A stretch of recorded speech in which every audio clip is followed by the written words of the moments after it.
Hey guys, Josh here, and today I thought we'd take a look at the Transformers Generation 1 Micromasters Rescue Patrol team.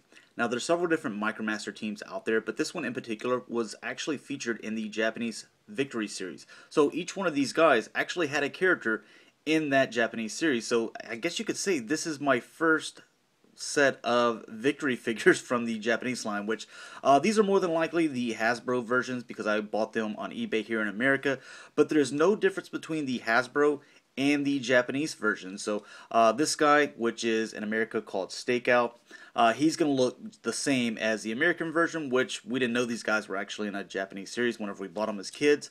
But it's going to look exactly like the one that the people over in Japan that they bought when they were a little kid and like, oh, that's Stakeout. It's kind of like the new Bumblebee, I guess you could say. I'm not really going to get into the characters too much, but I did want to give you their names. So here in America, this guy's name is Fix-It, but in Japan, I believe his went by Pipo. I might be butchering the name a little bit.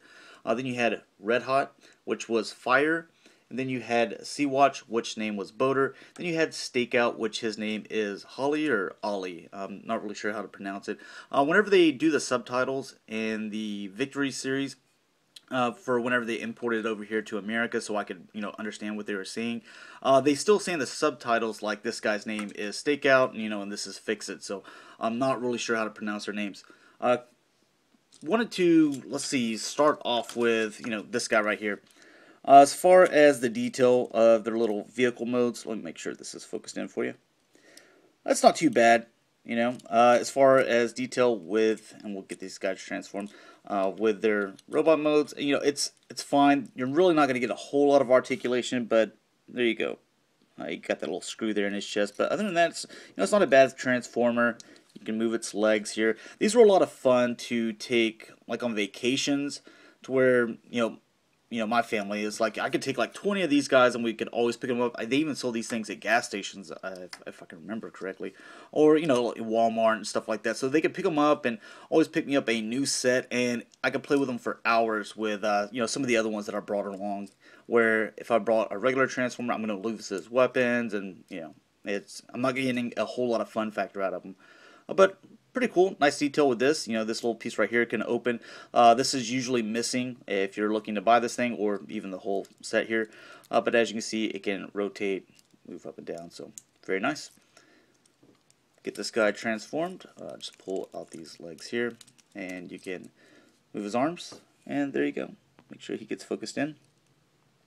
And in the Victory series, these guys were all the much larger characters.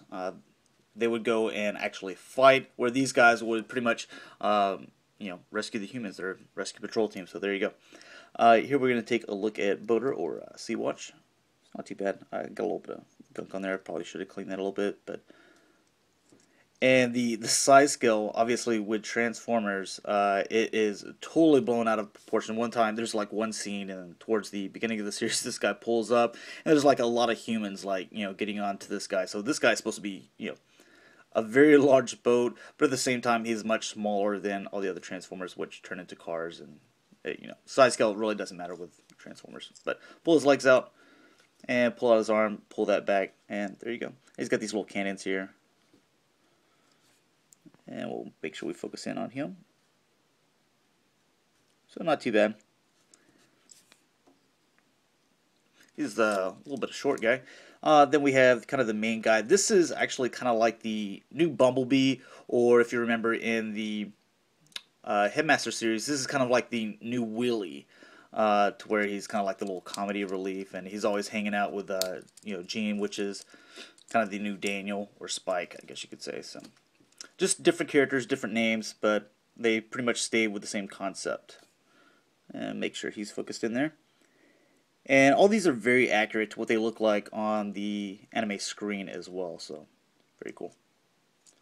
A couple of comparisons, bring them in here. Here we have World's Smallest Astro Train. So as you can see, that they're still a lot shorter than these World's Smallest figures. And here we have Masterpiece Frenzy, to kind of give you an idea there.